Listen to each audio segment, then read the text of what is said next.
नमस्कार, स्वागत है आप सभी का आपके अपने YouTube चैनल कृष्णाचंद में। आज हम पढ़ने वाले हैं मध्यकालीन भारत में दिल्ली सल्तनत को, जिसका विस्तार 1206 ईस्वी से 1526 ईस्वी तक रहा है। इसको हम आज एक ही वीडियो में पूरा समाप्त करेंगे। तो पहले हम क्रमवार एक एक वंश के बारे में पढ़ेंगे और फिर उससे रिलेटेड कुछ प्रीवियस ईयर प्रश्नों को भी पढ़ेंगे। तो पहले हम भारत पर मुस्लिमों के द्वारा किए गए आक्रमण के बारे में पढ़ेंगे। तो चलिए देखते हैं पहले भारत पर मुस्लिमों के द्वारा किए गए आक्रमण के बारे में। पहले हम इसे दो भागों में बांट लेते हैं। पहला अरब आक्रमण द्वारा किए गए आक्रमण और दूसरा है तुर्क आक्रमण। तो अरब आक्रमण में हम पढ़ेंगे मोहम्मद बिन कासिम के बारे में और तुर्क आक्रमण में महमूद गजनवी और मोहम्मद गौरी के द्वारा किए गए आक्रमण के बारे में पढ़ेंगे। तो देखते हैं पहला भारत पर अरब आक्रमण। सर्वप्रथम 711 ईस्वी में अरबों द्वारा उबैदुल्ला के नेतृत्व में एक अभियान सिंध भेजा गया, किंतु यह पराजित हुआ और मारा गया। दूसरा अभियान बुदैल के नेतृत्व में हुआ, लेकिन यह भी असफल रहा। और तीसरा अभियान 712 ईस्वी में मोहम्मद बिन कासिम के नेतृत्व में हुआ। उस समय सिंध के शासक दाहिर थे और मोहम्मद बिन कासिम ने दाहिर को पराजित किया और दाहिर युद्ध करते हुए मारा गया। मोहम्मद बिन कासिम ने 713 ईस्वी में मुल्तान को भी जीत लिया। इसमें से एक प्रश्न बहुत महत्वपूर्ण बनता है कि भारत पर प्रथम मुस्लिम आक्रमणकारी कौन था? तो वह था मोहम्मद बिन कासिम। इसे याद रखिएगा। अब देखते हैं आगे। मोहम्मद बिन कासिम ने भारत पर सबसे पहले जजिया कर लगाया। और यह जजिया कर क्या होता है?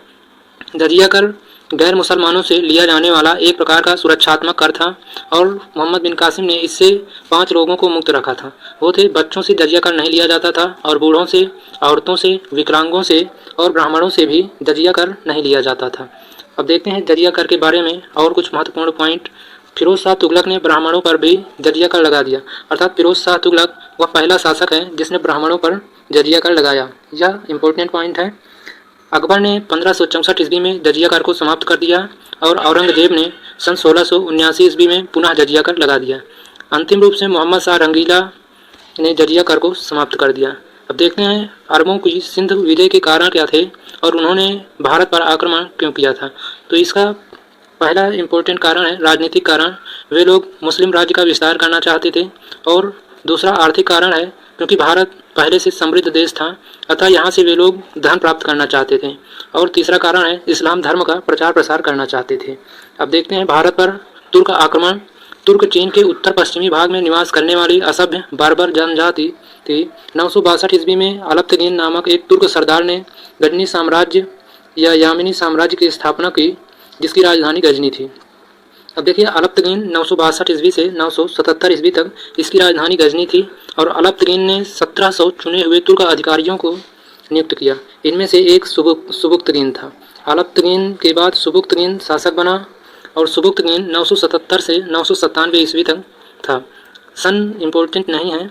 अब आगे देखते हैं। भारत पर पहला तुर्क आक्रमणकारी सुबुक्तगीन था। यह इंपॉर्टेंट है, इसे याद रखिएगा। इसने 986 ईस्वी में पंजाब के शाही वंश के शासक जयपाल पर आक्रमण किया, उसे पराजित कर दिया। सुबुक्तगीन की मृत्यु के बाद इसके 2 पुत्रों अब्दुल कासिम महमूद और इस्माइल दोनों के मध्य उत्तराधिकार का युद्ध हुआ, जिसमें अब्दुल कासिम महमूद विजयी हुआ और अब्दुल कासिम महमूद गजनवी के नाम से शासक बना। अब देखते हैं महमूद गजनवी 998 ईस्वी से 1030 ईस्वी तक। सुबुक्तगीन की मृत्यु के बाद महमूद गजनवी 998 ईस्वी में गद्दी पर बैठा और इसने 1000 ईस्वी से लेकर 1027 ईस्वी के बीच कुल 17 बार भारत पर आक्रमण किया। महमूद गजनवी ने सर्वप्रथम 1000 ईस्वी में भारत पर आक्रमण किया और पेशावर के कुछ हिस्सों पर विजय प्राप्त करके वापस अपने देश लौट गया। महमूद गजनवी भारत पर शासन करने के उद्देश्य से नहीं आता था। वह भारत आता था और यहाँ से धन लूटकर वापस अपने देश चला जाता था। और परीक्षा में यह प्रश्न अक्सर पूछता है कि महमूद गजनवी ने भारत पर कितनी बार आक्रमण किया। तो महमूद गजनवी ने भारत पर 17 बार आक्रमण किया। इस पॉइंट को आप याद रखिएगा। अब देखते हैं महमूद गजनवी के द्वारा प्रमुख भारतीय अभियान। महमूद गजनवी भारत में कुल 17 बार आक्रमण किए। पहला आक्रमण उसका था 1001 ईस्वी में। उस समय हिंदू शाही राज्य में जयपाल राजा थे। और दूसरा 1005 में मुल्तान में किया। उस समय मुल्तान के शासक अब्दुल फतेह दाऊद थे। 1008 में हिंदू शाही राज्य में, उस समय वहाँ के शासक आनंदपाल थे। और 1012 से 13 में थानेश्वर में, उस समय थानेश्वर के राजा थे राजाराम। और 1018 से 19 ईस्वी में कन्नौज में आक्रमण किया और कन्नौज के शासक उस समय राज्यपाल थे। और 1020 से 21 के बीच में कलिंजर में उसने आक्रमण किया और उस समय कलिंजर के शासक थे विद्याधर। और 16वां आक्रमण उसका सोमनाथ मंदिर पर था 1025 ईस्वी में, और उस समय वहाँ के शासक जो थे वे थे भीम प्रथम। तो इसमें ये पॉइंट इंपॉर्टेंट है और परीक्षा में अक्सर पूछा जाता है कि सोमनाथ मंदिर पर महमूद गजनवी ने आक्रमण कब किया था, तो 1025 ईस्वी में किया था। ये कुछ इंपॉर्टेंट महमूद गजनवी के द्वारा भारत पर किए गए आक्रमण थे। देखते हैं आगे महमूद गजनवी के बारे में। महमूद गजनवी ने 1025 ईस्वी में अपने 16वें आक्रमण में सोमनाथ मंदिर को लूटा और मंदिर को लूट के जाने के क्रम में उस पर कुछ जाटों ने आक्रमण किया और उसे कुछ संपत्ति वापस लूट ली। महमूद गजनवी ने अपना अंतिम आक्रमण 1027 ईस्वी में जाटों के विरुद्ध किया और 1030 ईस्वी में महमूद गजनी की मौत हो गई। जब जाटों ने 1025 ईस्वी में उस पर आक्रमण किया तो महमूद गजनवी ने जाटों से उलझा नहीं बल्कि अपने देश वापस चला गया, क्योंकि वह यह नहीं चाहता था कि वह जाटों से उलझे और उसकी लूटी हुई संपत्ति पुनः लूट ली जाए। इसलिए वह वापस चला गया और उसने पुनः अपना अंतिम आक्रमण 1027 ईस्वी में जाटों के विरुद्ध किया और फिर 1030 ईस्वी में उसकी मौत हो गई। महमूद गजनवी के साथ फिरदौसी, अलबरूनी तथा उतबी जैसे इतिहासकार भी आए थे और इनकी रचनाएं अक्सर परीक्षा में पूछी जाती हैं। जैसे फिरदौसी की शाहनामा, अलबरूनी की किताब उल हिंद और उतबी की किताब उल यामनी, ये रचनाएं परीक्षा में अक्सर पूछी जाती हैं। अब देखते हैं महमूद गजनी को बुत किशन तथा मूर्ति भंजक भी कहा गया, क्योंकि यह भारत आता था और बहुत से देवी देवताओं की मूर्तियों को तोड़ देता था, इसलिए इसे बुत सिकन तथा मूर्ति भंजक भी कहा गया। महमूद गजनवी के आक्रमण का प्रभाव क्या हुआ? भारतीय राजाओं को पराजित कर भारतीय राजनीति की कमजोरी को उजागर कर दिया और पंजाब, सिंध एवं मुल्तान में गजनवी गवर्नरों की नियुक्त कर मुस्लिम शासन की स्थापना की। भारत में विदेशी आक्रमण का द्वार खोल दिया और भारतीय कला को नष्ट किया और भारत का धन गजनी ले गया। अब देखते हैं आगे मोहम्मद गौरी के बारे में। 12वीं शताब्दी के मध्य में गौर वंश का उदय हुआ और उनके साम्राज्य का आधार उत्तर पश्चिम अफगानिस्तान में था। 1173 ईस्वी में शिहाबुद्दीन मोहम्मद गौरी गौर का शासक बना और 1175 ईस्वी में इसने मुल्तान पर आक्रमण किया। यह इसकी पहली वजह थी। 1178 ईस्वी में इसने गुजरात पर आक्रमण किया, किंतु यहाँ के शासक भीमदती ने उसे बुरी तरह से पराजित किया तथा यह तुर्क आक्रमणकारियों की पहली पराजय थी। और 1191 ईस्वी में तराइन का प्रथम युद्ध मोहम्मद गौरी और पृथ्वीराज चौहान के बीच हुआ। इस युद्ध में मोहम्मद गौरी पराजित हुआ और गजनी वापस चला गया। और दूसरा तराइन का युद्ध 1192 ईस्वी में हुआ। इस युद्ध में पृथ्वीराज चौहान पराजित हुए और मोहम्मद गौरी को बंदी बना लिया गया। मोहम्मद गौरी के भारतीय अभियान के बारे में डिस्कस करते हैं। 1175 ईस्वी में मुल्तान में उसने अपना अधिकार कर लिया और उस समय वहाँ के शासक थे करमाती वंश के। और 1178 ईस्वी में गुजरात में वहाँ शासक थे भीमदती और 1181 ईस्वी में पंजाब में अपना अधिकार जमा लिया और वहाँ के शासक थे खुसरो मलिक। 1186 ईस्वी में पंजाब में वहाँ शासक थे खुसरो मलिक और 1191 ईस्वी में तराइन का युद्ध पृथ्वीराज चौहान और 1192 ईस्वी में तराइन का द्वितीय युद्ध हुआ और 1194 ईस्वी में कन्नौज, जिसे चंदावर का युद्ध भी कहा जाता है, और 1195 ईस्वी में बयाना और 1205 ईस्वी में गोखरों से युद्ध हुआ। इसमें 3 युद्ध इंपॉर्टेंट हैं। पहला है तराइन का प्रथम युद्ध 1191 ईस्वी में और दूसरा तराइन का द्वितीय युद्ध 1192 ईस्वी में और तीसरा है 1194 ईस्वी में कन्नौज या चंदावर का युद्ध, जो परीक्षा में अक्सर पूछे जाते हैं, इसे याद रखिएगा। 1205 ईस्वी में गौरी ने अपना अंतिम युद्ध पंजाब के खोखर जातियों के विरुद्ध लड़ा। मोहम्मद गौरी के सेनापतियों द्वारा विजित क्षेत्र के बारे में देखते हैं। के 2 गुलाम थे, पहला कुतुबुद्दीन ऐबक और दूसरा था बख्तियार खिलजी। कुतुबुद्दीन ऐबक ने 1196 ईस्वी में अजमेर में विजय प्राप्त किया और उसे अपने कब्जे में कर लिया और 1197 ईस्वी में बदायूं में और 1202 से 3 ईस्वी में बुंदेलखंड में विजय प्राप्त किया और उसे अपने कब्जे पर कर लिया। और बख्तियार खिलजी ने 1197 ईस्वी में बिहार पर विजय प्राप्त किया और 1205 ईस्वी में बंगाल विजय प्राप्त किया। 1198 ईस्वी में मोहम्मद गौरी के सेनापति बख्तियार खिलजी ने नालंदा विश्वविद्यालय को ध्वस्त कर दिया था।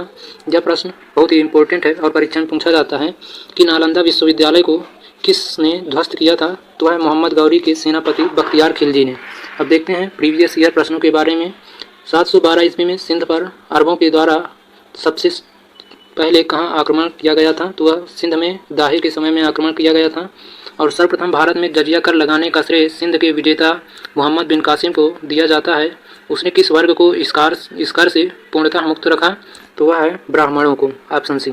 सोमनाथ के मंदिर पर 1025 ईस्वी में महमूद गजनवी के आक्रमण के समय गुजरात का शासक कौन था, तो भीमदेव उस समय गुजरात के शासक थे।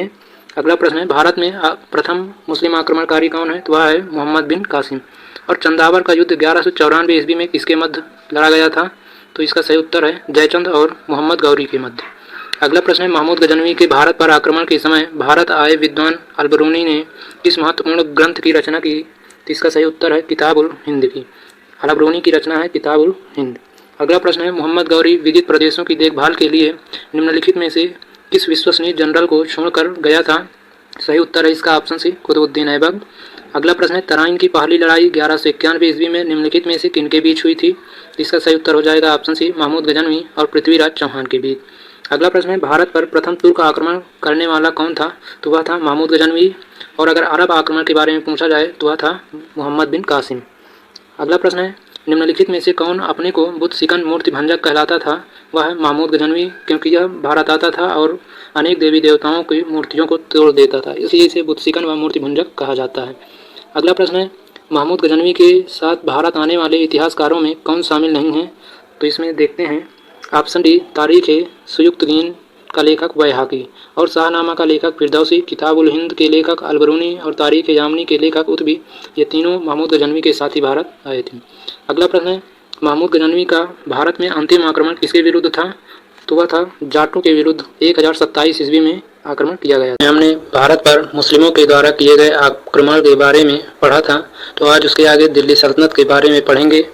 दिल्ली सल्तनत का विस्तार 1206 ईस्वी से 1526 ईस्वी तक रहा है और इन 320 वर्षों के इतिहास में हम 5 वंशों का अध्ययन करेंगे। वो 5 वंश कौन कौन से हैं? गुलाम वंश।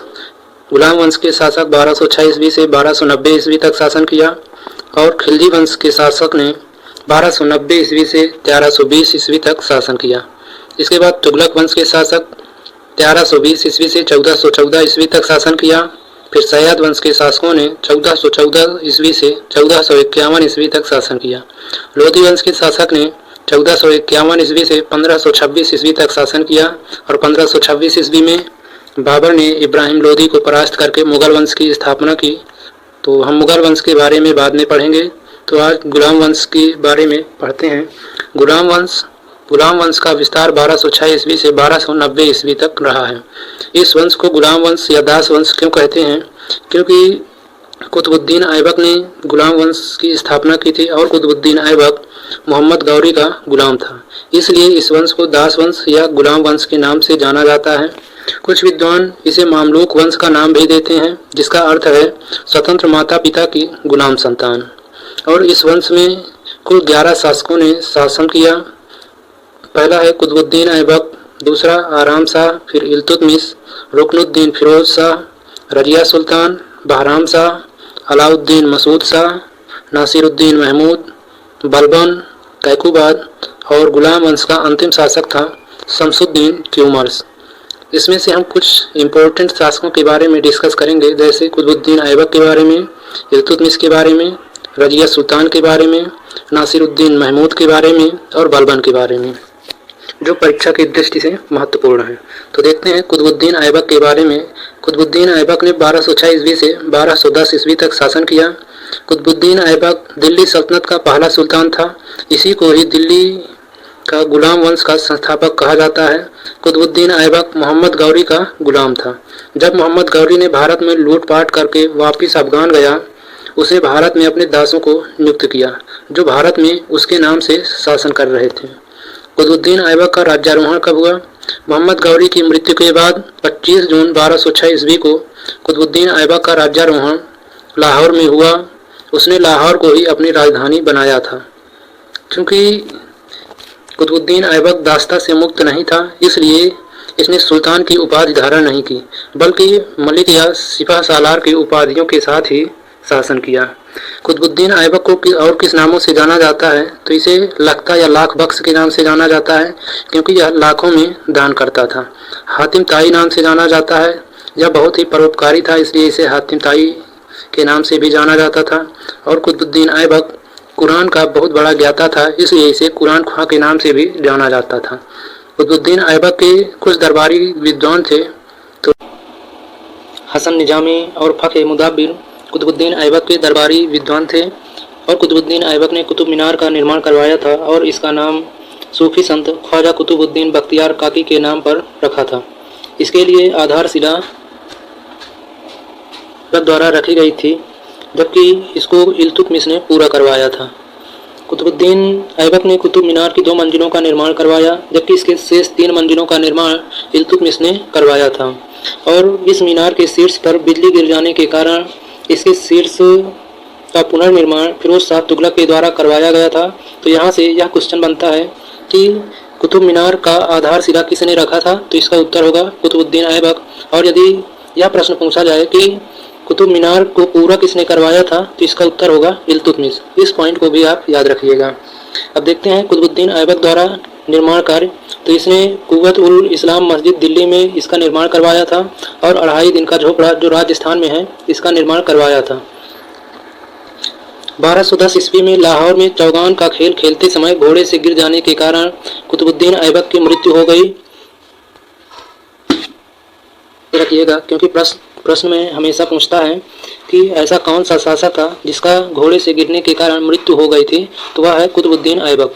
कुतुबुद्दीन ऐबक की मृत्यु के बाद इसके पुत्र आराम शाह को लाहौर की गद्दी पर बैठाया गया है, जो कि एक अयोग्य शासक था। इसने केवल 8 महीनों तक शासन किया, अर्थात यह जितने आराम से आया और उतने ही आराम से इसे गद्दी से हटा दिया गया। 1211 ईस्वी में इल्तुतमिश ने इसे हटाकर खुद शासक बन गया। इल्तुतमिश इसका विस्तार 1211 ईस्वी से 1236 ईस्वी तक रहा। आराम शाह को गद्दी से हटाने के बाद इल्तुतमिश अगला शासक बना। यह कुतुबुद्दीन ऐबक का दामाद और गुलाम था, जो कि कुतुबुद्दीन ऐबक के समय बदायूं का सूबेदार था। इल्तुतमिश ने दिल्ली को अपनी राजधानी बनाया। इल्तुतमिश ने बगदाद के खलीफा से सुल्तान की उपाधि धारण की, इसलिए इसे दिल्ली सल्तनत का वास्तविक संस्थापक माना जाता है। यहाँ फिर एक इम्पोर्टेंट पॉइंट है कि दिल्ली सल्तनत में गुलाम वंश का संस्थापक कौन है, तो वह है कुतुबुद्दीन ऐबक। और यदि पूछा जाए कि दिल्ली सल्तनत में गुलाम वंश का वास्तविक संस्थापक कौन है, तो इसका उत्तर होगा इल्तुतमिश। इस पॉइंट को आप याद रखिएगा। जब मंगोल आक्रमणकारी चंगेज खान ने जलालुद्दीन मांगबरनी पर आक्रमण किया था, तब जलालुद्दीन मांगबरनी ने इल्तुतमिश से शरण मांगी, तो इसने शरण देने से इनकार कर दिया और चंगेज खां के आक्रमण से अपनी रक्षा की। इसने सल्तनत काल के 3 महत्वपूर्ण अंग इक्ता, सेना और मुद्रा प्रणाली का गठन किया। इक्ता प्रणाली क्या है? यह धन के स्थान पर वेतन के रूप में भूमि प्रदान करना, अर्थात सैनिकों को धन के स्थान पर वेतन के रूप में भूमि दिया जाता था। और सेना, इल्तुतमिश ने 40 तुर्क सरदारों का एक सलाहकार परिषद बनाया था, जिसे तुर्क ए चिहलमानी या दल चलीसा के नाम से जाना जाता था। अब देखते हैं इल्तुतमिश द्वारा प्रचलित सिक्के। इसने टंका और जीतल के सिक्के चलवाए थे। अब देख लेते हैं इल्तुतमिश की प्रमुख विजयें। 1215 ईस्वी में तराइन के तृतीय युद्ध में ताजुद्दीन एल्दौज को इल्तुतमिश ने पराजित किया और 1217 ईस्वी में मैसूर के युद्ध में नासिरुद्दीन कुबाचा को पराजित किया। 1226 ईस्वी में बंगाल विजय की यहाँ के शासक गयासुद्दीन को पराजित किया और 1227 ईस्वी में सिंध एवं मुल्तान विजय नासिरुद्दीन कुबाचा को पराजित किया। 1226 से 31 ईस्वी तक राजपूतों पर विजय प्राप्त किया और 1235 ईस्वी में पंजाब के खोखरों पर इसने विजय प्राप्त किया। इल्तुतमिश ने न्याय मांगने के लिए लाल वस्त्र पहनने की परंपरा को चलाया और 1236 ईस्वी में इल्तुतमिश की मृत्यु हो गई। इसने अपने जीवन काल में ही रजिया सुल्तान को अपना उत्तराधिकारी नियुक्त कर दिया था। इल्तुतमिश की मृत्यु के बाद 40 सरदारों ने रजिया को शासक न बनाकर रुकनुद्दीन फिरोज शाह को सुल्तान बनाया, जो कि इल्तुतमिश का सबसे छोटा बेटा था। रजिया ने न्याय के लिए लाल वस्त्र पहनकर जुम्मे के दिन मस्जिद के आगे जनता के बीच पहुंची और न्याय की मांग की, जो जनता के हस्तक्षेप के बाद वह शासिका बनी, क्योंकि इल्तुतमिश ने लाल वस्त्र पहनकर न्याय मांगने की प्रथा को लागू किया था। रजिया सुल्तान दिल्ली की प्रथम एवं अंतिम महिला सुल्तान थी। रजिया ने जमालुद्दीन याकूत को प्रोन्नत करके अमीर ए आकोर अश्वशाला का प्रधान नियुक्त किया। इसलिए तुर्की अमीरों ने रजिया को जमालुद्दीन याकूत से प्रेम संबंध का अफवाह फैलाया और उसे गद्दी से हटा दिया। रजिया तबर हिंद के सूबेदार अल्तुनिया से पराजित हुई और अंततः दोनों ने विवाह कर लिया और 1240 ईस्वी में कैथल के निकट रजिया एवं अल्तुनिया की हत्या कर दी गई। इसमें कई विद्वानों का अलग अलग मत है। कुछ विद्वान कहते हैं कि 40 सरदारों ने इनकी हत्या करवा दी थी और कुछ विद्वान कहते हैं कि कैथल के निकट रजिया और अल्तुनिया की डाकुओं ने हत्या कर दी थी। अब देखते हैं इल्तुतमिश के उत्तराधिकारी। तो रुकनुद्दीन फिरोज शाह जो इल्तुतमिश का पुत्र था, फिर इसके बाद रजिया सुल्तान जो इल्तुतमिश की पुत्री थी। इसके बाद गद्दी पर बहराम शाह आया जो इल्तुतमिश का पुत्र था। बहराम शाह के बाद अलाउद्दीन मसूद शाह जो रुकनुद्दीन फिरोज शाह का पुत्र था और फिर इसके बाद गद्दी पर नासिरुद्दीन महमूद शाह जो इल्तुतमिश का पौत्र था, यह गद्दी पर आया। अब देखते हैं नासिरुद्दीन महमूद शाह 1246 से 1266 ईस्वी तक शासन किया। नासिरुद्दीन महमूद शाह दिल्ली सल्तनत का 8वां शासक बना। यह धार्मिक प्रवृत्ति का सुल्तान था। यह कुरान की प्रतियां लिखा करता था और टोपी सिलकर और कुरान की प्रतियों को बेचकर अपना जीवन यापन करता था। इसने बलबन को अपना वजीर बनाया और बलबन ने अपनी पुत्री का विवाह नासिरुद्दीन महमूद शाह से कर दिया। नासिरुद्दीन की मृत्यु के बाद बलबन ही अगला शासक बना। बलबन ईरान का रहने वाला था और उसने अपने दरबार का गठन ईरानी परंपरा के अनुसार किया। इसने ईरानी त्यौहार नवरोज को मनाना शुरू किया और इसने दरबार में सजदा और पैबोस की परंपरा प्रारंभ की। इसने अपने आप को पृथ्वी पर नियावत एक खुदाई अर्थात ईश्वर की प्रतिनिधि और जिल्ले अल्लाह अर्थात ईश्वर की छाया बताया। इसने रक्त एवं लौह की नीति अपनाई अर्थात आक्रमण की नीति को अपनाया। बलबन ने दल चलीसा को समाप्त कर दिया क्योंकि यह जानता था कि दल चलीसा के माध्यम से इसे शासन से हटाया जा सकता है। बलबन के बाद अगला शासक कैकुबाद बना जो एक अयोग्य शासक था। इसके बाद गुलाम वंश का अंतिम शासक क्यूमर्स बना जिसकी हत्या जलालुद्दीन खिलजी ने 1290 ईस्वी में कर दी थी। अब देख लेते हैं प्रीवियस ईयर प्रश्नों को। भारत में गुलाम वंश का संस्थापक कौन है? तो वह है कुतुबुद्दीन ऐबक। कुतुब मीनार के कार्य को किसने पूरा किया था? तो इसका पूरा करवाया था इल्तुतमिश ने। किसने इक्तादारी प्रथा चलाई थी? तो इल्तुतमिश ने इक्तादारी प्रथा को चलाई थी। और रजिया सुल्तान किसकी बेटी थी? तो दोस्तों रजिया सुल्तान इल्तुतमिश की बेटी थी। लाख बख्श के नाम से जाना जाने वाला भारतीय शासक कौन था? तो वह है कुतुबुद्दीन ऐबक। निम्नलिखित में से वह दिल्ली का सुल्तान कौन था जिसकी मृत्यु चौगान खेलते समय हुई थी? तो इसका सही उत्तर होगा कुतुबुद्दीन ऐबक। यह अक्सर परीक्षाओं में पूछ लिया जाता है तो इसे आप याद रखिएगा। अगला प्रश्न है कुव्वत उल इस्लाम मस्जिद का निर्माण किसके द्वारा किया गया था? सही उत्तर है कुतुबुद्दीन ऐबक। निम्नलिखित में से कौन सा शासक दास गुलाम वंश से संबंधित है? तो सही उत्तर है इल्तुतमिश। उत्तरी भारत की प्रथम मुस्लिम महिला शासक, दिल्ली पर राज करने वाली प्रथम महिला शासक थी रजिया सुल्तान। अगला प्रश्न है गुलाम वंश के आरंभिक शासकों को निम्न में से कौन सा सही अनुक्रम है? तो इसमें हमें सही अनुक्रम देखना है। तो इसमें सबसे पहले कुतुबुद्दीन ऐबक, फिर इसके बाद आराम शाह, इसके बाद इल्तुतमिश और इल्तुतमिश के बाद रजिया सुल्तान ने गुलाम वंश में शासन किया। अगला प्रश्न है 2.5 दिन का झोपड़ा मस्जिद अजमेर का निर्माण किसने करवाया था? सही उत्तर है कुतुबुद्दीन ऐबक। खिलजी वंश का शासनकाल 1290 ईस्वी से 1320 ईस्वी तक रहा। दिल्ली सल्तनत में खिलजियों का शासनकाल सबसे कम समय तक रहा। यह पॉइंट आप याद रखिएगा क्योंकि परीक्षा में कभी कभी पूछ लेता है कि दिल्ली सल्तनत में किस वंश का सबसे कम समय तक शासनकाल रहा है? तो वह है खिलजी वंश का। और अगर पूछ ले कि सबसे अधिक समय तक शासनकाल किसका रहा है? तो तुगलक वंश का शासनकाल सबसे अधिक समय तक रहा है। खिलजी तुर्कों की 64 नस्लों में से एक थे लेकिन यह निम्न वर्ग के तुर्क थे। खिलजी वंश की स्थापना 13 जून 1290 ईस्वी को जलालुद्दीन फिरोज खिलजी ने गुलाम वंश के अंतिम शासक शमसुद्दीन क्यूमर्स की हत्या करके की थी। अब देख लेते हैं खिलजी वंश के कितने शासक हुए। तो खिलजी वंश में कुल 5 शासक हुए। पहला है जलालुद्दीन खिलजी, दूसरा अलाउद्दीन खिलजी और तीसरा है शिहाबुद्दीन खिलजी, चौथा है कुतुबुद्दीन मुबारक खिलजी और चौथा है नासिरुद्दीन खुसरो शाह। इसमें से अलाउद्दीन बहुत ही इंपॉर्टेंट है। ज़्यादातर परीक्षाओं में अलाउद्दीन के शासनकाल से ही प्रश्न पूछा जाता है। तो आज हम अलाउद्दीन खिलजी के बारे में डिटेल में अध्ययन करेंगे। खिलजी वंश का संस्थापक जलालुद्दीन खिलजी था और इसका राज्यारोहण कब हुआ? जलालुद्दीन खिलजी ने तत्कालीन शासक क्यूमर्स की हत्या कर 1290 ईस्वी में किलोखरी में स्वयं को सुल्तान घोषित किया। जलालुद्दीन फिरोज खिलजी ने 70 वर्ष की उम्र में 13 जून 1290 ईस्वी को दिल्ली की राजगद्दी पर बैठा। खिलजी वंश में यह सबसे उम्र दराज का शासक था जो 70 वर्ष की उम्र में गद्दी पर बैठा। और इसकी राजधानी क्या थी? जलालुद्दीन खिलजी का राज्याभिषेक कैकुबाद द्वारा बनाए गए किलोखरी के महल में हुआ। इसने अपनी राजधानी किलोखरी को बनाया। हमने पिछले वीडियो में बताया था कि किलोखरी महल कैकुबाद के द्वारा बनवाया गया था। कैकुबाद गुलाम वंश का शासक था। अब देख लेते हैं जलालुद्दीन खिलजी के समय की प्रमुख घटनाएं। पहला है मलिक छज्जू का विद्रोह।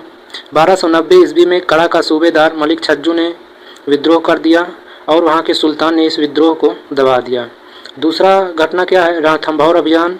1291 ईस्वी में सुल्तान रणथंभौर अभियान किया लेकिन किले की सुदृढ़ता को देखकर अपना अभियान वापस ले लिया क्योंकि वहाँ किले की सुदृढ़ता को देखते हुए वहाँ उसका कोई भेद नहीं मिल रहा था। इसलिए सुल्तान ने अपने अभियान को वापस ले लिया और उस समय वहाँ के शासक थे हम्मीरदेव। तीसरी घटना है मंगोलों का आक्रमण। 1292 ईस्वी में अब्दुल्ला खां के नेतृत्व में मंगोलों का आक्रमण हुआ, जिसमें मंगोल पराजित हुए और सुल्तान की विजय हुई।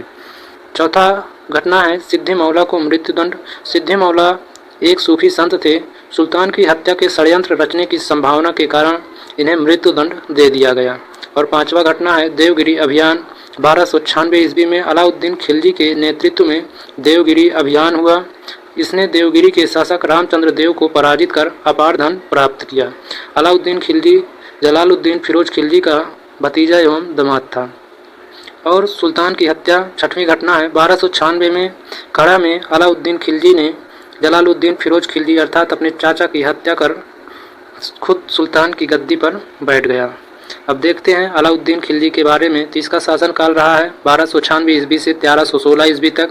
जलालुद्दीन खिलजी की हत्या उसके भतीजे और दामाद अलाउद्दीन खिलजी ने कर दी और 22 अक्टूबर 1296 ईस्वी में यह दिल्ली का सुल्तान बना। अलाउद्दीन खिलजी के बचपन का नाम था अली तथा गुरसास्प। इसने अपने सिक्कों में सिकंदर ईसानी अर्थात द्वितीय सिकंदर की उपाधि धारण की और यह एक नया धर्म चलाना चाहता था, किंतु उलेमा जो एक मुस्लिम विद्वान थे उनके कहने पर इसने अपना निर्णय बदल दिया। अलाउद्दीन खिलजी ने सेना को नगद वेतन देने और स्थायी सेना की नींव रखी। इसमें से यह प्रश्न बनता है कि दिल्ली सल्तनत में किस शासक ने स्थायी सेना की नींव रखी, तो इसका उत्तर होगा अलाउद्दीन खिलजी। इस प्रश्न को आप याद रखिएगा। अलाउद्दीन खिलजी ने घोड़ा दागने तथा सैनिकों के हुलिया लिखने की प्रथा की शुरुआत की। अलाउद्दीन खिलजी ने भू राजस्व कर बढ़ाकर उपज का 50% कर दिया। इसने लूटे हुए धन, जिसे खम्स कहा जाता था, उसमें सुल्तान का हिस्सा 25% से बढ़ाकर 75% कर दिया। अलाउद्दीन के 4 प्रमुख सेनापति थे। कौन कौन थे? पहला था जफर खां, दूसरा नूर सतन खां, तीसरा है उलुग खां और चौथा है मलिक कफूर। अलाउद्दीन खिलजी ने मलिक काफूर को गुजरात में 1000 दिनार में खरीदा था, इसलिए मलिक काफूर को 1000 दिनारी भी कहा गया है। अलाउद्दीन खिलजी के काल में मंगोलों के द्वारा किए गए आक्रमण के बारे में। तो पहला आक्रमण 1297 ईस्वी में हुआ और उस समय मंगोल नेता थे कादर खां और सल्तनत सेना का नेतृत्व कर रहे थे उलुग खां, और उलुग खां के सेना ने कादर खां को पराजित कर दिया। और दूसरा आक्रमण 1299 ईस्वी में मंगोल नेता थे सल्दी, जिसे सल्तनत सेना का नेतृत्व करता जफर खां की सेना ने पराजित कर दिया। और तीसरा आक्रमण हुआ 1299 ईस्वी में कुतलुग ख्वाजा, उस समय मंगोल आक्रमण थे और जफर खां की सेना ने कुतलुग ख्वाजा को पराजित कर दिया। और अगला आक्रमण 1303 ईस्वी में तर्की बेग, उस समय मंगोल नेता थे और सल्तनत सेना ने इन्हें पराजित कर दिया। और फिर पांचवा आक्रमण 1305 ईस्वी में, उस समय मंगोल नेता थे अली बेग, तरतक एवं तर्की बेग। ये 3 नेता मंगोल नेता थे और सल्तनत सेना का नेतृत्व कर रहे थे मलिक कफूर, जिन्हें 1000 दिनारी भी कहा जाता है। और मलिक कफूर की सेना ने मंगोल नेताओं को पराजित कर दिया। छठवां आक्रमण 1306 ईस्वी में हुआ। उस समय मंगोल आक्रमण करता थे कुबक और मलिक कफूर ने इन्हें भी पराजित कर दिया। अलाउद्दीन खिलजी के विरुद्ध कुछ विद्रोह किए गए, उनके बारे में देखते हैं। 1301 ईस्वी में अलाउद्दीन खिलजी के विरुद्ध 3 विद्रोह हुए। पहला विद्रोह अकद खां का विद्रोह और दूसरा विद्रोह था उमर खां एवं मंगू का विद्रोह। तीसरा विद्रोह था हाजी मौला का विद्रोह।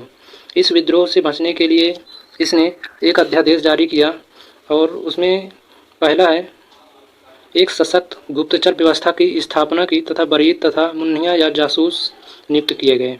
और दूसरा अमीरों के पारस्परिक मेल जोल और विवाह संबंधों पर रोक लगा दिया। तीसरा है शराब और भांग जैसे मादक पदार्थों के प्रयोग पर रोक लगा दिया। और चौथा है अनुदान में दी गई भूमियां इसने वापस ली और राजस्व अधिकारियों को निर्देश दिया कि जिनके पास अत्यधिक संपत्ति है उनसे कर के रूप में ले ली जाए। अलाउद्दीन के अभियानों को 2 भागों में बांटा जाता है, तो इसे भी हम देख लेते हैं। पहला है उत्तर भारत का अभियान और दूसरा है दक्षिण भारत के अभियान। उत्तर भारत अभियान में अलाउद्दीन ने उत्तरी भारत के कई राज्यों को जीत लिया तथा जीते हुए राज्यों को अपने साम्राज्य में मिला लिया था, जबकि दक्षिण के राज्यों को जीतकर भी अपने साम्राज्य में मिलाने के बजाय अपनी अधीनता स्वीकार करवाकर अपने अधीन शासन करने का अधिकार दे दिया और उनसे कर लेता रहा। अब देखते हैं अलाउद्दीन खिलजी के उत्तर भारत के अभियान में। पहला है गुजरात विजय, जो 1299 ईस्वी में हुआ। इस समय यहाँ का शासक कर्ण बघेला था। 1299 ईस्वी में गुजरात अभियान हुआ और कर्ण बघेला बिना युद्ध के ही भाग गया। और देवगिरी में रामचंद्र देव के यहाँ शरण ली। इस तरह गुजरात को दिल्ली सल्तनत में अलाउद्दीन खिलजी ने मिला लिया। और दूसरा है रणथंभौर विजय 1300 ईस्वी से 1301 ईस्वी में। इस समय यहाँ के शासक थे हमीर देव। 1300 ईस्वी में रणथंभौर अभियान हुआ और हमीर देव के मंत्री रणमल के विश्वासघात के कारण 1301 ईस्वी में अलाउद्दीन खिलजी ने किले को जीत लिया। अगला है चित्तौड़ विजय 1303 ईस्वी में। इस सभी को आपने एक मूवी में रानी पद्मावती में देखा होगा। 1303 ईस्वी में चित्तौड़ अभियान अलाउद्दीन ने रानी पद्मावती के लिए किया और यहाँ के राजा रतन सिंह को पराजित कर दिया, किंतु रानी पद्मावती ने चित्तौड़ की महिलाओं के साथ जौहर कर लिया। अगला है मालवा विजय 1305 ईस्वी में। इस समय यहाँ के शासक थे महलक देव और 1305 ईस्वी में मालवा अभियान जिसमें महलक देव पराजित हुआ और मालवा को सल्तनत में मिला लिया गया। अब देखते हैं दक्षिण भारत के अभियान को। पहला है देवगिरी अभियान 1307 ईस्वी में। इस समय देवगिरी का शासक रामचंद्र देव था। 1307 ईस्वी में मलिक काफूर ने देवगिरी पर आक्रमण किया। रामचंद्र देव को परिवार सहित दिल्ली भेज दिया गया। रामचंद्र देव यहाँ पर 6 महीने तक रहा और अपनी एक पुत्री का विवाह सुल्तान के साथ कर दिया और सुल्तान ने इसे 1 लाख स्वर्ण मुद्रा एवं राय राजा की उपाधि प्रदान की। अगला तेलंगाना अभियान था 1309 ईस्वी से 10 ईस्वी में। इस समय तेलंगाना का शासक प्रताप रुद्र देव द्वितीय था। इसकी राजधानी वारंगल थी। युद्ध में पराजित होने के बाद प्रताप रुद्र देव द्वितीय बहुत से उपहार के साथ सुल्तान की अधीनता स्वीकार कर ली। और अगला है होयसल राज्य पर आक्रमण 1311 ईस्वी में। इस समय यहाँ का शासक वीर बल्लाल देव तृतीय था। इसकी राजधानी द्वार समुद्र थी। इसने भी सुल्तान की अधीनता स्वीकार कर ली। और दक्षिण भारत में अलाउद्दीन खिलजी शासन नहीं करना चाहता था, बल्कि दक्षिण भारत के राज्यों को उसने अपने अधीन कर लिया और वहाँ के शासकों से कर वसूला करता था। दक्षिण भारत अभियान में अंतिम है पांड्य राज्य पर आक्रमण 1311 ईस्वी में। इस समय यहाँ का शासक वीर पांड्य था। इसकी राजधानी मदुरा थी। 1311 ईस्वी में मलिक काफूर ने मदुरा पर आक्रमण किया, लेकिन वीर पांड्य इसके हाथ नहीं लगा। यहाँ पर इसने भीषण लूटपाट किया और वहाँ से बहुत सारा धन लूटा। दक्षिण का यही एक राजा था जिसने अलाउद्दीन खिलजी की अधीनता स्वीकार नहीं की थी। खिलजी की बाजार नियंत्रण नीति को भी देख लेते हैं। अलाउद्दीन खिलजी ने बाजार नियंत्रण नीति क्यों लागू की? इस संदर्भ में बर्नी उल्लेख करता है कि बाजार नियंत्रण नीति सेना की सुविधा के लिए लागू की गई थी। बाजार नियंत्रण नीति 2 सिद्धांतों पर आधारित थी। पहला है उत्पादन लागत के आधार पर वस्तुओं का मूल्य निर्धारण और दूसरा है बाजार में आम जरूरत की वस्तुओं की कमी न हो जाए। इसने बाजार नियंत्रण इसलिए लागू की क्योंकि अगर बाजार में वस्तुओं के दाम बढ़ते या महंगाई बढ़ती तो इसे सेनाओं को अधिक वेतन देना पड़ता। इसलिए इसने बाजार नियंत्रण लागू किया। सुल्तान ने 4 प्रकार के बाजार गठित किए। पहला है मंडी, यह अनाज का बाजार था। इससे संबंधित 8 जाब्ता या अधिनियम थे। पहला अधिनियम सर्वाधिक महत्वपूर्ण था, जिसने सभी प्रकार के अनाजों का मूल्य निर्धारित था।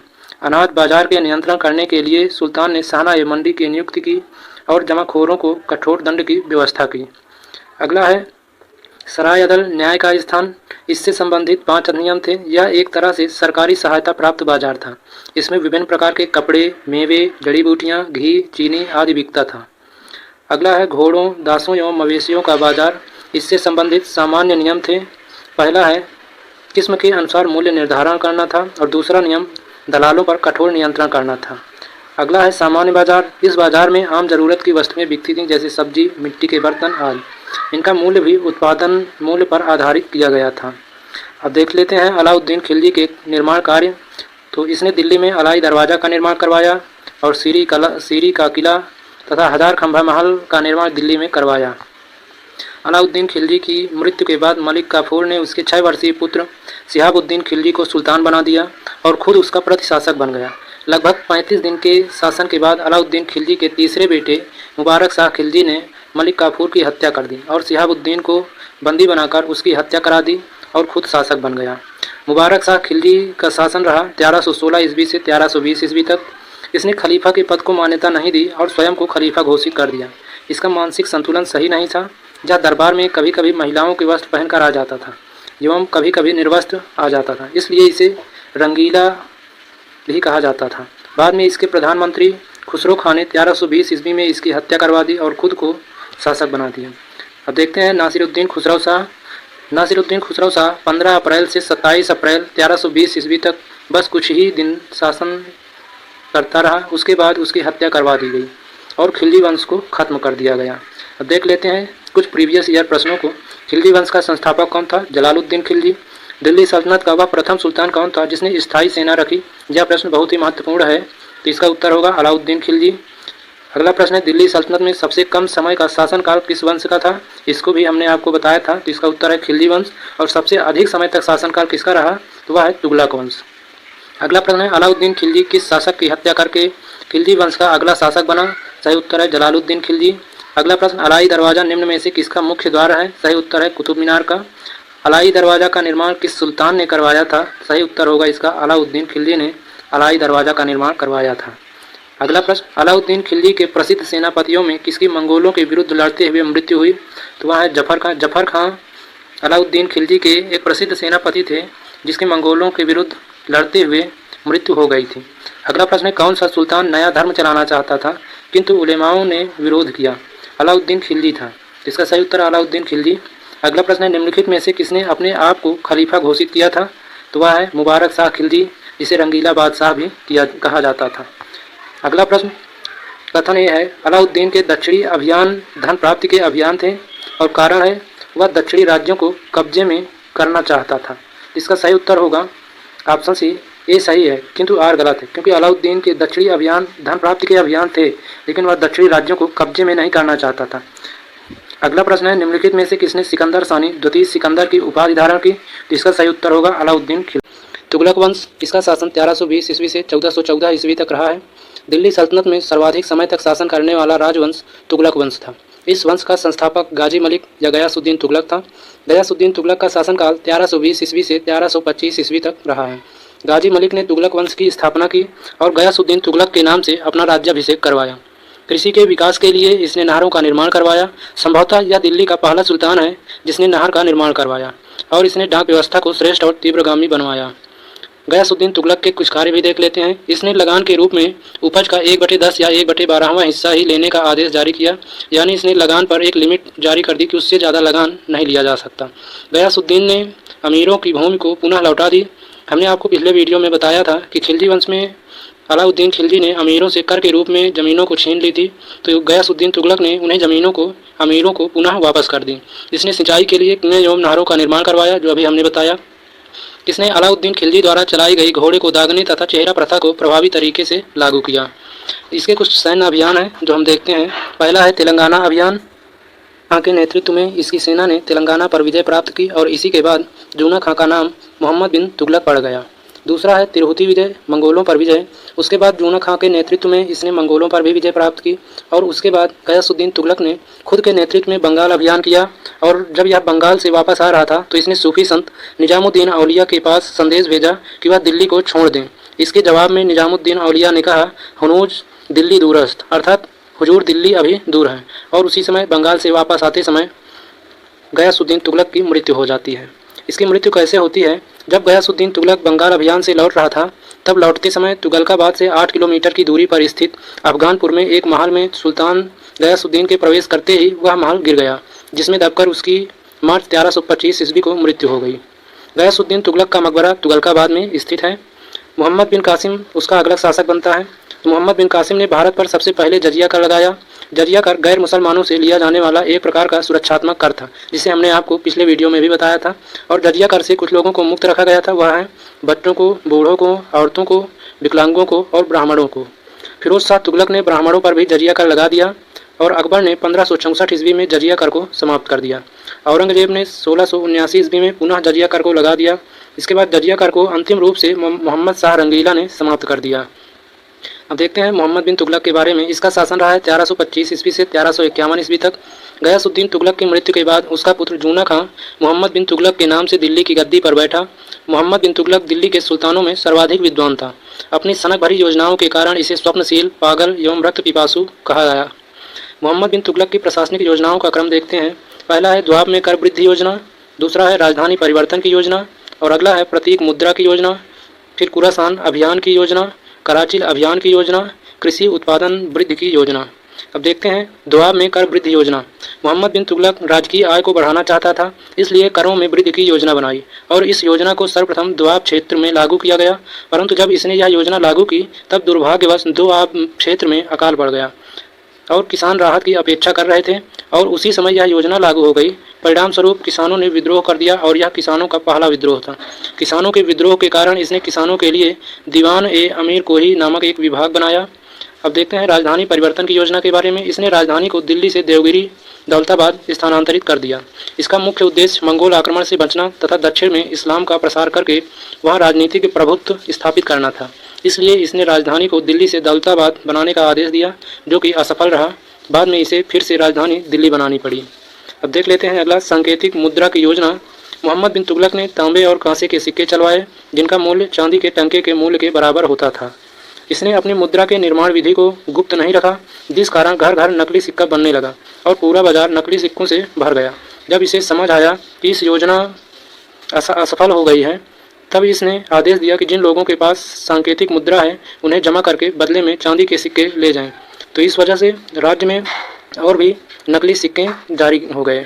देखते हैं आगे खुरासान अभियान की योजना।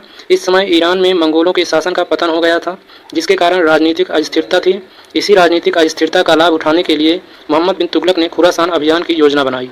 इसके लिए इसने 3,70,000 सैनिकों की सेना तैयार की और उन्हें 1 वर्ष का अग्रिम वेतन दे दिया, परंतु अंतिम समय में इतने खुरासान के शासक से संधि कर ली। अब देखते हैं अगला है कराची अभियान योजना। इसने सैनिकों के विद्रोह से बचने के लिए उन्हें हिमालय की दुर्गम चोटी कराची अभियान के लिए भेज दिया, जहां पर अधिकांश सैनिक रास्ता भटक गए और कुछ आपसी विवाद के कारण ही लड़कर मर गए। इब्न बतूता के अनुसार अंत में केवल 10 अधिकारी ही बचकर वापस आ पाए। इसी के समय मोरक्को का यात्री इब्न बतूता भारत आया और मोहम्मद बिन तुगलक ने उसकी विद्वता से खुश होकर उसे दिल्ली का काजी नियुक्त किया। अब देखते हैं आगे मोहम्मद बिन तुगलक के शासनकाल में ही दक्षिण में हरिया एवं बुक्का नामक 2 भाइयों ने 1336 ईस्वी में एक स्वतंत्र राज्य विजयनगर की स्थापना की और इसी के साथ 1347 ईस्वी में एक और स्वतंत्र राज्य बहमानी साम्राज्य की स्थापना अलाउद्दीन बहमद शाह ने की। अंततः मोहम्मद बिन तुगलक की मृत्यु 20 मार्च 1351 को हो गई और इसकी मृत्यु पर इतिहासकार बदायूनी का कहना है कि जनता को अपने राजा से और राजा को अपनी जनता से छुटकारा मिला। तो यह कथन अक्सर परीक्षाओं में पूछा जाता है, तो इसे आप याद रखिएगा। अब देखते हैं तुगलक वंश का अगला शासक फिरोज शाह तुगलक के बारे में। इसका शासनकाल रहा है 1351 से 1388 ईस्वी तक। फिरोज शाह तुगलक 45 वर्ष की उम्र में दिल्ली सल्तनत की गद्दी पर बैठा। गद्दी पर बैठने के बाद उसने बहुत सारे उन निर्णयों को वापस ले लिया जो कि उसके पूर्व के शासक के द्वारा लिए गए थे। उसने शरीयत के अनुसार शासन किया और शरीयत में जिन करों का उल्लेख नहीं किया गया था उसे बंद कर दिया।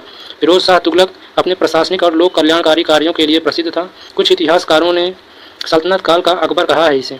फिरोज शाह तुगलक ब्राह्मणों पर जजिया कर लगाने वाला पहला मुस्लिम शासक था। इसे भी परीक्षाओं में पूछ लिया जाता है। फिरोज शाह तुगलक के शासक बनते हैं उसने किसानों के ऋण को माफ़ कर दिया। उसके द्वारा केवल 4 कर लगाए गए थे। खराज, खुम्स जो युद्ध में लूट के माल पर कर लगाया जाता था उसे खुम्स कहते थे, और जजिया गैर मुस्लिमों पर लगने वाला कर था। और अगला है ज़कात। इस्लाम धर्म के अनुसार 2.5% का दान जो उन लोगों को देना पड़ता है जो मालदार हों और उन लोगों को दिया जाता है जो अपाहिज या असहाय और साधनहीन होते हैं। अब देखते हैं राजनीतिक अपराधों के दंड विधान में परिवर्तन। इसने राजनीतिक अपराध जैसे राजद्रोह, गबन के दंड विधान में परिवर्तन करके कठोर दंड की जगह सामान्य दंड देने की व्यवस्था की। सरकारी सेवाओं को वंशानुगत बनाया। फिरोज शाह तुगलक ने आदेश दिया कि सरकारी सेवक के वृद्ध होने या मृत्यु हो जाने पर उसके पुत्र अथवा दामाद अथवा दास को सरकारी सेवा में नियुक्त किया जाएगा। और अगला है नगद वेतन की जगह जागीर देने की व्यवस्था। को नगद वेतन की जगह जागीर देने की व्यवस्था पुनः शुरू कर दी। अब देखते हैं फिरोज शाह तुगलक के द्वारा मुद्रा में किए गए सुधार के बारे में। फिरोज शाह तुगलक ने 3 प्रकार की मुद्राओं का प्रचलन किया। पहला है संसगनी, यह चांदी की मुद्रा थी, यह टंका के मूल्य के 1/6 थी। दूसरा है अर्ध, यह तांबे की मुद्रा थी, यह जीतल के मूल्य के 1/2 थी। तीसरा है विख, यह तांबे की मुद्रा थी, यह जीतल के मूल्य के 1/4 थी। इसने नहरों का निर्माण करवाया और यह नहरें दिल्ली एवं हरियाणा के मध्य केंद्रित थी। जो किसान इन नहरों से सिंचाई करते थे उनसे हक-ए-सर्ब नामक सिंचाई कर लिया जाता था, जो उपज का 1/10 होता था। और यह सर्वाधिक दास प्रेमी सुल्तान था। इसके पास 1,80,000 दास थे। इसने दासों को नियंत्रित करने के लिए दीवान ए बंदगान अर्थात दासों का विभाग स्थापित किया और इसने प्रत्येक दास को 10 से 100 टंका वार्षिक वेतन दिया जाता था। और इसने सिफाखाना की व्यवस्था करवाई। इसमें अनेकों निःशुल्क चिकित्सालय की स्थापना करवाई और दारुल सफा नामक राजकीय अस्पताल खुलवाए। फिरोज शाह तुगलक के 2 पुत्र थे। पहला है फतेह खां और मोहम्मद खां। इसमें फतेह खां की मृत्यु फिरोज शाह तुगलक के जीवन काल में ही हो गई और मोहम्मद खां को फिरोज शाह के दासों ने राजधानी से भगा दिया। इस कारण फतेह खां का पुत्र तुगलक शाह द्वितीय इसका उत्तराधिकारी बना, जिसने 1388 से 89 तक शासन किया और 1389 में इसकी मृत्यु के बाद इसका छोटा भाई अबू बकर शाह दिल्ली का सुल्तान बना। इसके बाद छोटे काल के लिए और भी कई सुल्तान बने, पर उनका इतना प्रभाव नहीं रहा और तुगलक वंश का अंतिम सुल्तान नासिरुद्दीन महमूद रहा। नासिरुद्दीन महमूद शाह के बारे में जानते हैं। मार्च 1394 ईस्वी में दिल्ली सल्तनत का शासक नासिरुद्दीन महमूद शाह बना। उसकी दुर्दशा को देखकर व्यंग से कहा जाता था, विश्व के सम्राट तुगलकों का राज्य दिल्ली से पालम तक फैला हुआ था। दिल्ली से पालम तक की दूरी बहुत ही कम है, इसलिए व्यंग्य स्वरूप यह कहा जाता था कि तुगलकों का राज्य दिल्ली से पालम तक फैला हुआ है। 17 दिसंबर 1398 ईस्वी को तैमूर का आक्रमण दिल्ली पर हो गया तथा सुल्तान स्वयं गुजरात भाग गया। पुनः वजीर मल्लू खां ने सुल्तान को दिल्ली बुलाकर गद्दी पर बैठाया। सन 1414 ईस्वी में महमूद शाह की मृत्यु हो गई, जिससे तुगलक वंश का अंत हो गया। अब देखते हैं इससे रिलेटेड प्रीवियस ईयर प्रश्नों को। तुगलक वंश का संस्थापक कौन था? तो इसका सही उत्तर है गयासुद्दीन तुगलक, ऑप्शन ए। अगला प्रश्न है, अमीर को ही कृषि विभाग नामक एक नया विभाग किस सुल्तान द्वारा शुरू किया गया था? तो इसका सही उत्तर होगा ऑप्शन सी, मोहम्मद बिन तुगलक। अगला प्रश्न है, तैमूर लंग ने किसके शासनकाल में भारत पर आक्रमण किया? तो इसका जो सही उत्तर है ऑप्शन डी, नासिरुद्दीन महमूद तुगलक के समय में तैमूर लंग ने भारत पर आक्रमण किया। अगला प्रश्न है, सल्तनत काल की 2 प्रमुख मुद्राओं का पता निम्नलिखित कूट से करें। तो पहला है दाम, दूसरा है जीतल, तीसरा है रुपया और चौथा है टंका। तो इसमें दूसरा और चौथा, जीतल और टंका, यही सल्तनत काल की 2 प्रमुख मुद्राएं हैं। तो इसका सही उत्तर होगा ऑप्शन डी। अगला प्रश्न है, दिल्ली के किस मुस्लिम शासक के निधन पर इतिहासकार बदायूनी ने कहा, राजा को अपनी प्रजा से तथा प्रजा को अपने राजा से मुक्ति मिली? तो इसका सही उत्तर होगा ऑप्शन डी, मोहम्मद बिन तुगलक। हमने अभी पीछे भी बताया था आपको कि यह कथन बहुत ही महत्वपूर्ण है परीक्षा की दृष्टि से, इसे याद रखिएगा। अगला प्रश्न है, दिल्ली सल्तनत के तुगलक राजवंश का अंतिम शासक कौन था? सही उत्तर है ऑप्शन सी, नासिरुद्दीन महमूद। अगला प्रश्न है, कौन से सुल्तान की मृत्यु अफगानपुर तुगलकाबाद में लकड़ी से बने स्वागत भवन के गिरने से हुई है? सही उत्तर है ऑप्शन बी, गयासुद्दीन तुगलक की। जब यह बंगाल अभियान से वापस लौट रहा था तभी इसकी मृत्यु हो गई थी। अगला प्रश्न है, नहर निर्माण कराने वाला दिल्ली का प्रथम सुल्तान कौन था? तो इसका सही उत्तर हो जाएगा ऑप्शन ए, गयासुद्दीन तुगलक। यह दिल्ली की प्रथम सुल्तान था जो नहर निर्माण करवाया था। अगला प्रश्न है, इतिहासकारों ने किस शासक को दिल्ली सल्तनत का अकबर कहा है? तो इसका जो सही उत्तर है ऑप्शन ए, फिरोज शाह तुगलक को। अगला प्रश्न है, दिल्ली सुल्तान बनने के पूर्व इसका नाम जूना खां था? तो वह है मोहम्मद बिन तुगलक। इसका सुल्तान बनने के पूर्व इसका नाम जूना खां था। अगला प्रश्न, मोहम्मद बिन तुगलक की मृत्यु कहाँ हुई है? सही उत्तर है ऑप्शन सी, दौलताबाद में। दिल्ली के किस सुल्तान ने ब्राह्मणों पर भी जजिया कर लगाया था? यह प्रश्न भी महत्वपूर्ण है। इसका सही उत्तर है ऑप्शन बी, फिरोज शाह तुगलक ने। इसे याद रखिए। सैयद वंश, इसका शासनकाल रहा है 1414 ईस्वी से 1451 ईस्वी तक और इसमें कुल 4 शासक हुए हैं।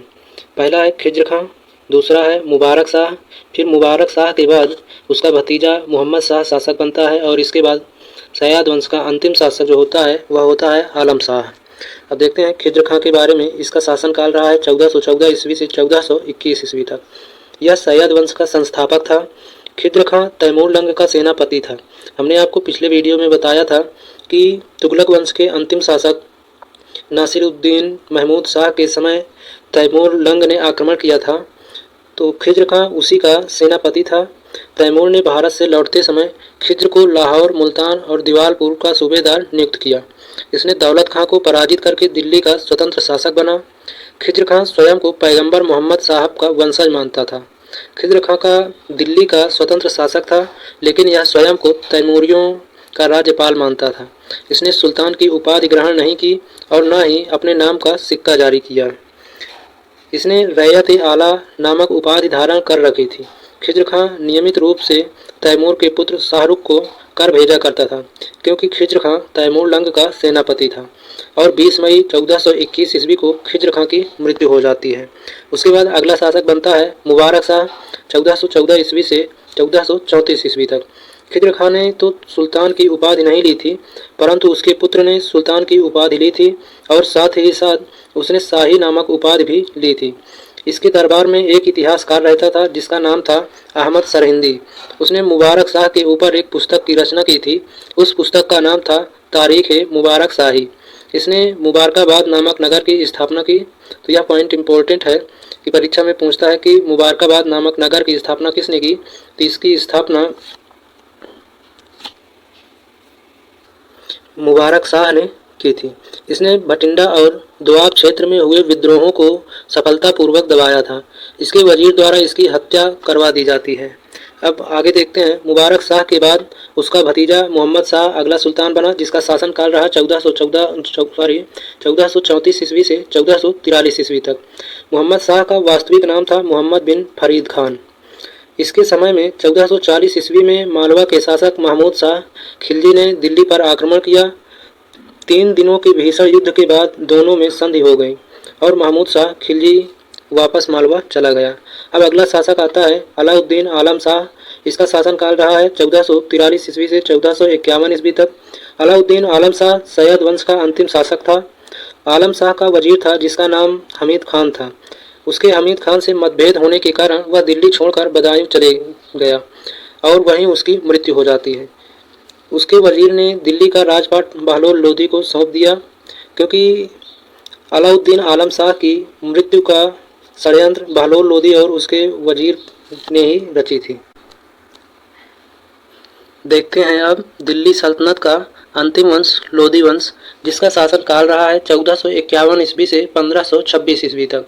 इसमें कुल 3 शासक हुए हैं। पहला है बहलोल लोदी, फिर उसके बाद सिकंदर लोदी और इसके बाद इब्राहिम लोदी।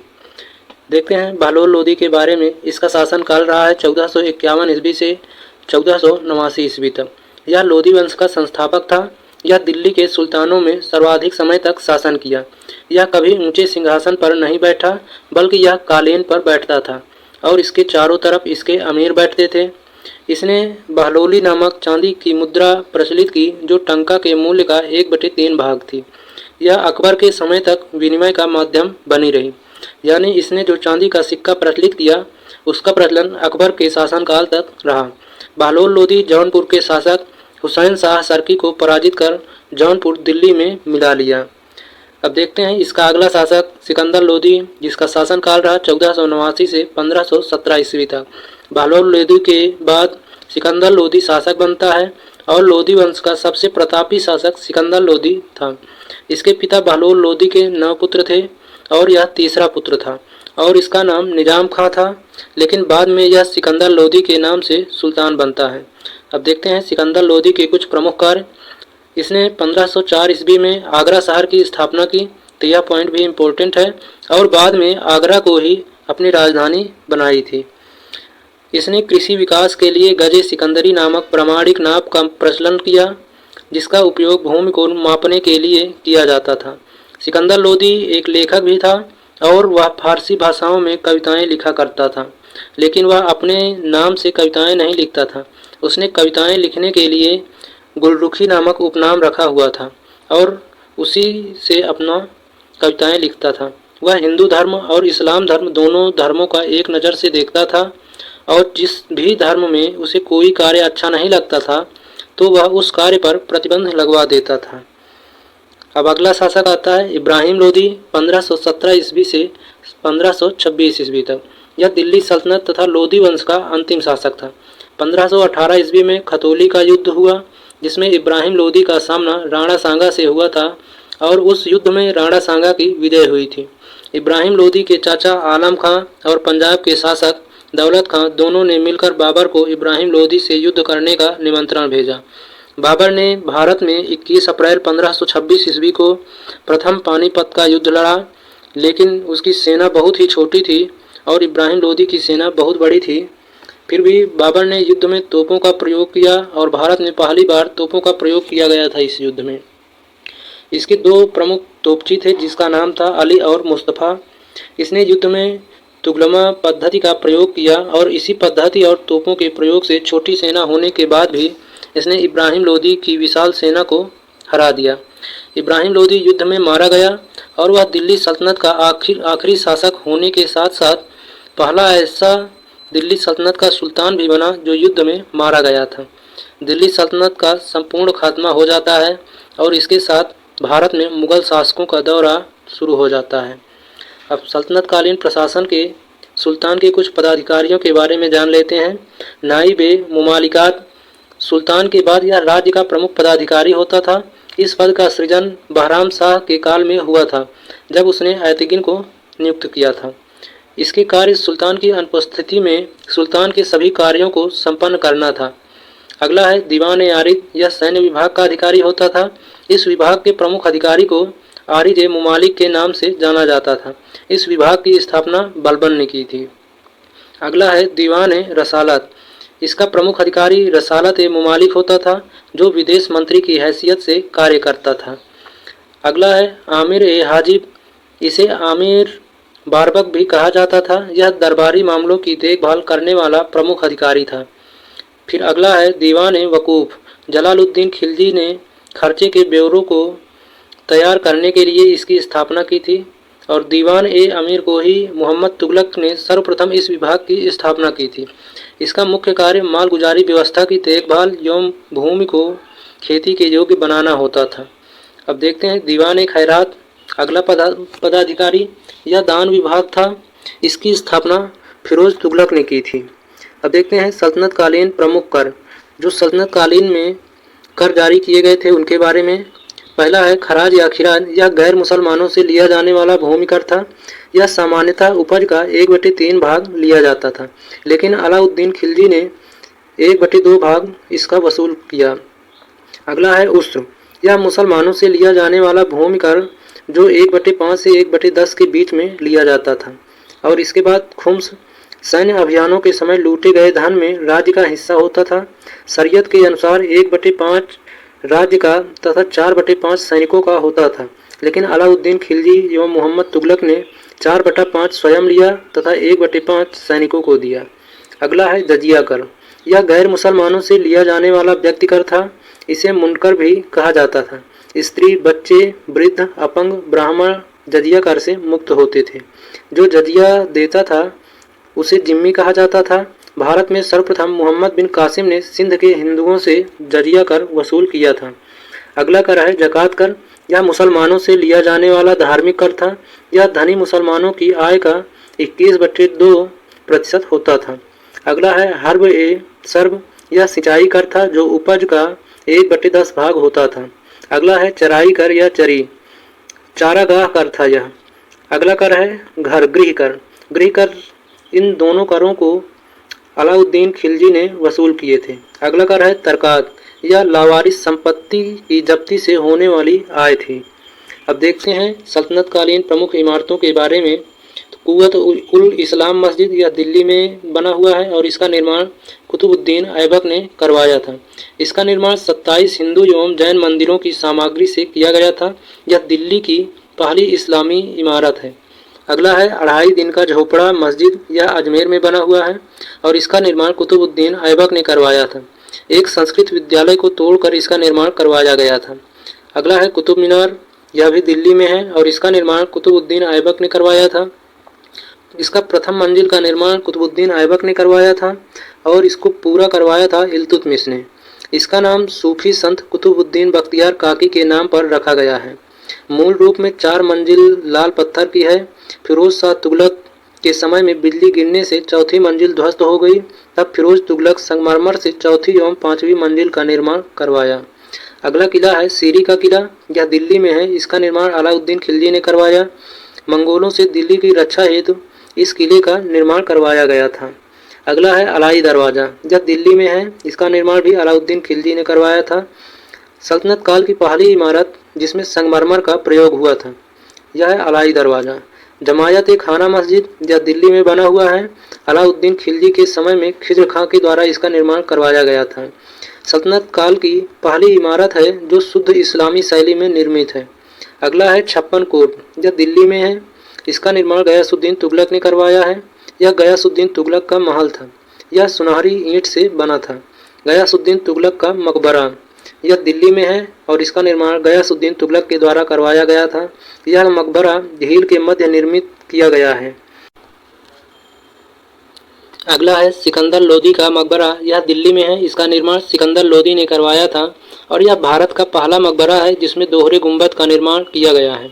अगला है मोठ की मस्जिद, इसका निर्माण दिल्ली में करवाया गया है और इसका निर्माण सिकंदर लोदी के वजीर मियाँ भुआ ने बनवाया था और यह सामने की दीवार में 5 मेहराबदार द्वार हैं। अब देखते हैं कुछ प्रीवियस ईयर प्रश्नों को। सैयद वंश का अंतिम शासक कौन था? तो सही उत्तर है अलाउद्दीन आलम शाह। सैयद वंश का संस्थापक खिज्र खां का सेनापति कौन था? तो उसका सेनापति था तैमूरलंग। अगला प्रश्न है सैयद वंश ने किस वंश को समाप्त कर दिल्ली प्रशासन प्राप्त किया था? तो इसका सही उत्तर हो जाएगा तुगलक वंश।